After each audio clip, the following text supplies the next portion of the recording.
ये तमाम एसपीओज, डेलीविजर्स, home guards, NYS और वीडीजी यानी विलेज डिफेंस कमेटी के लिए जो है वो एक अच्छी खबर जो है वो सुनने को जो है वो इस वक्त मिली हुई है। और आने वाले वक्त में और भी बहुत सारे जो है वो खुशी के पैगाम इन लोगों को मिल सकते हैं, क्योंकि वो तमाम लोग जो प्रोटेस्ट कर रहे थे आज तक, जो अपनी मांगों को लेकर सड़कों में पिछले कई सालों से थे, जिन्होंने ये मांग रखी थी कि भारतीय जनता पार्टी उनके मसाइल को हल नहीं कर रही है, चाहे वो एनवाईसी के लोग हो, एसपीओज की दरिया मांग हो, डेली वेजर्स की मांग हो, होमगार्ड्स की मांग हो, वीडीजीज की मांग हो, या फिर जम्मू कश्मीर एसएसजे के एसएसबी के एस्पिरेंट्स की मांग हो, इन तमाम लोगों के लिए अब आने वाले वक्त में जो है वो एक अच्छी खबर जो है वो ये सामने जो है वो आ सकती है। क्योंकि दिल्ली में जो एक बड़ी मीटिंग हुई थी जिसमें भारतीय जनता पार्टी के जो मुख्य चेहरे थे उन्होंने शमूलियत की थी, और जम्मू कश्मीर से भी बहुत सारे नेताओं को जो है वो वहां पर न्योता दिया गया था। जेपी नड्डा जी जो है वो उसमें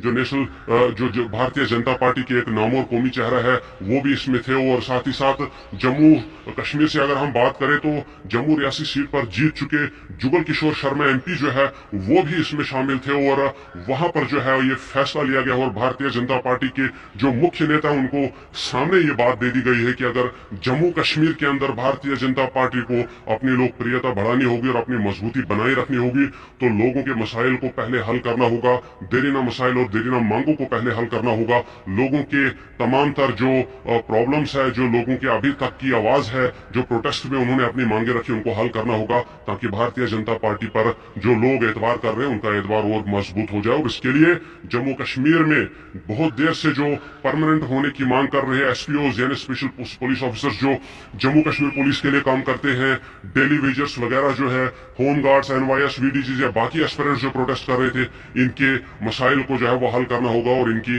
जितनी भी मांगे हैं उनको तमाम को पूरा करना होगा और इनको परमानेंट करना होगा, ताकि आने वाले लोग जो असेंबली इलेक्शंस है उसमें भारतीय जनता पार्टी को किसी भी किस्म की नदामत का या किसी भी किस्म की जो अनचाहा नतीजा है उसका सामना जो है वो ना करना पड़े। और इस तरह से जम्मू कश्मीर भारतीय जनता पार्टी की जो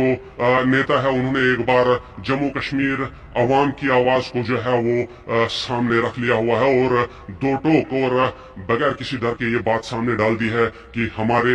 लोगों के मसाइल ही हमारी जीत है और हमारे लोगों के मसाइल ही हमारी रिप्रेजेंटेशन को जो है वो सही साबित करते हैं। लिहाजा सबसे पहले आपको हमारे लोगों के मामले जो है वो हल करने होंगे। इस तरह से जो लोग शिकायत कर रहे थे कि भाजपा के नेता यहाँ पर भाषणबाजी करते हैं, यहाँ लोगों को आपस में बांट रहे हैं, यहाँ लोगों के अंदर जाकर के जो है वो मसाइल पैदा कर रहे हैं और किसी भी पुराने मसले को हल नहीं कर रहे हैं, उन लोगों के लिए एक ऐसा जवाब है कि अब उन्हें खामोश जो है वो होना पड़ सकता है। क्योंकि भारतीय जनता पार्टी की इस हाई लेवल मीटिंग में जो दिल्ली में हुई थी उसमें ये बात सामने रख दी गई और कहा गया है कि जल्द अज जल्द जो है वो ये मामले हल किए जाने चाहिए, अन्यथा भारतीय जनता पार्टी को असेंबली इलेक्शंस में कोई खास नतीजा जो है वो देखने को नहीं मिल सकता और नदामत का शिकार जो है वो होना पड़ सकता। और बात सही भी है क्योंकि जिन लोगों का भी नाम लिया गया, चाहे वो एसपीओज हो, डेली वेजर्स हो, होमगार्ड्स हो, वीडीसी हो, वीडीजीज हो, एनवाईएस हो, जेके एसएसबी के एस्पिरेंट्स हो या बाकी लोग जिन्होंने जम्मू कश्मीर को, वो युवा जो जम्मू कश्मीर में नौकरियों को लेकर के प्रोटेस्ट कर रहे हैं, करप्शन को लेकर प्रोटेस्ट कर रहे हैं, उन लोगों ने ये खुलेआम जो है वो अपने प्रोटेस्ट में कहा था कि अगर भाजपा ने हमारे मामलों को हल न किया तो असेंबली इलेक्शंस में या बाकी इलेक्शंस में हम भारतीय जनता पार्टी को अपनी ताकत, जो आखिरी ताकत है वोट की ताकत, वो दिखा देंगे।